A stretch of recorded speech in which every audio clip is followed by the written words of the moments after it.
I'm lazy. So I figure out how to set up a tank so it does not require any more help. That will become healthier the longer it exists. So the revolution is all about experiencing the aquarium organically as a living environment.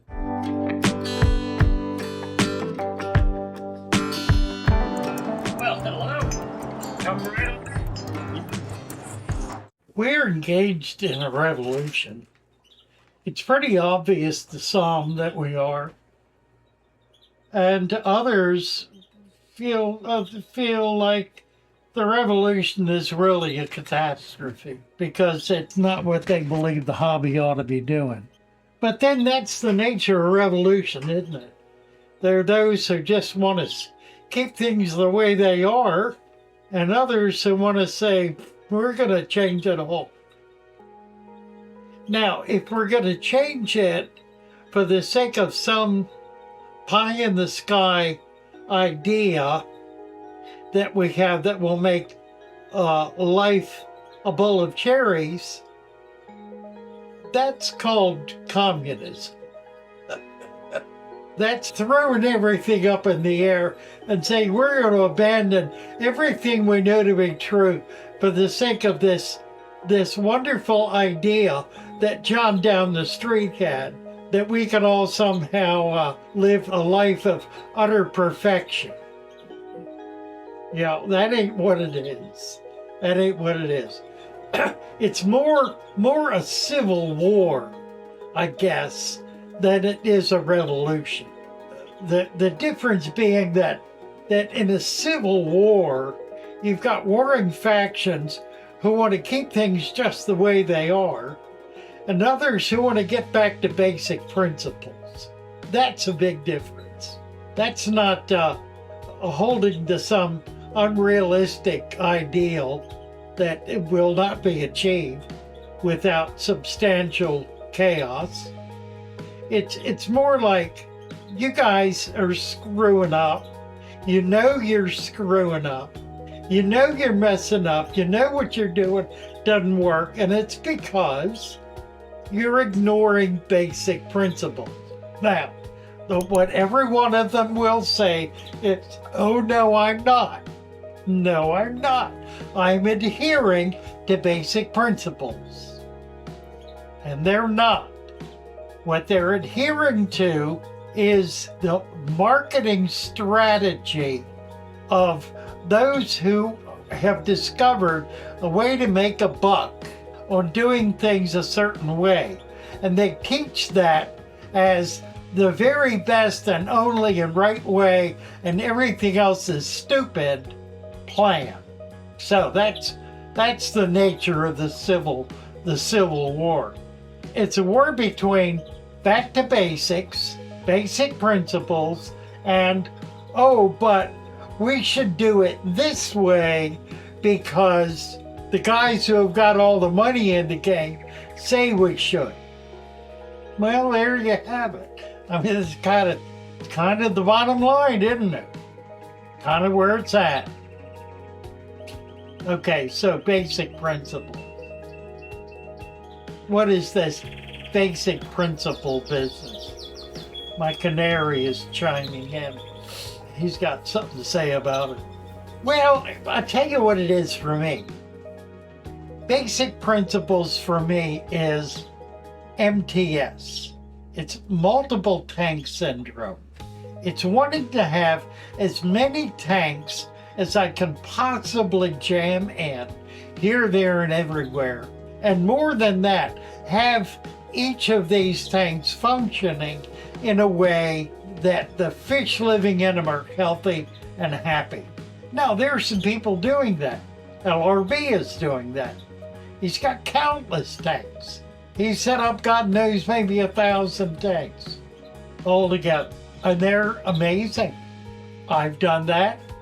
I had 400 tanks in my shop set up as standalone stable environments that required little or no intervention. So What's the key factor that drives that? Well, first of all, it is the utter fascination with the tank.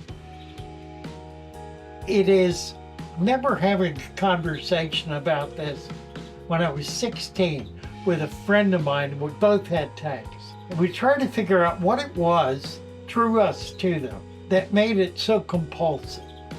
And we never got an answer to it because it's more emotional than rational.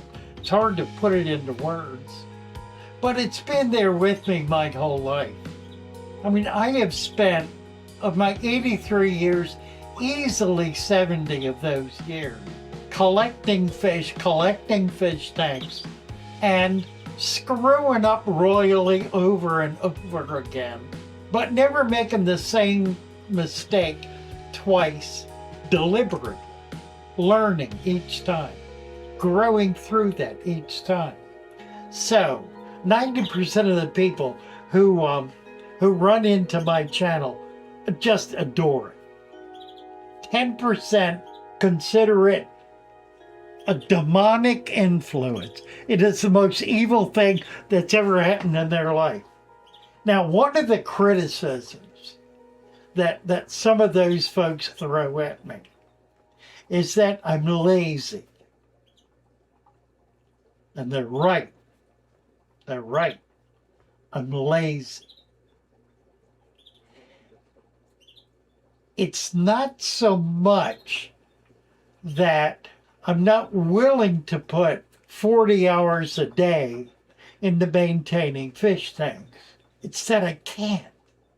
I can't. And yet I want 40 hours worth of fish tanks. So what I do is I figure out, and I've worked on this for a lot of years, figuring out how to set up a tank so it does not require any more help. It'll just kind of carry on with a minimum of effort. That's how you solve the MTS, multi-tank syndrome. That's how you can have lots and lots of tanks like LRB and not drive yourself crazy trying to maintain them all, running around like a madman. The guys who are doing water changes in every one of their tanks every week are by God limited on what they can do. There just aren't enough hours in the day. Well, I don't want that limitation. I want to be able to have 1,000 fish tanks. Now, number one, I don't have a place for 1,000 fish tanks, so I can't. Right now, I have 7 tanks in this little room, and this is the only room I have where I can put fish tanks. So in that sense, I'm not lazy, but I just don't want to have to spend a lot of time on any one tank because I want to have a lot of tanks. So how do you do that? How do you do that? How do you make that happen? Well, there are a lot of different ways that you can do it, but my goal is to do it in a way that makes it as healthy as possible and that allows it to become healthier the longer it goes along. Because what I've noticed is I've spent as much time out in the wilds, in creeks and bays and woods and whatnot, spent as much time out there as I have puttering in fish tanks, probably more actually. And I've noticed something about nature, that nature takes care of itself. It becomes healthier, doesn't become sicker. A natural environment is constantly healthy.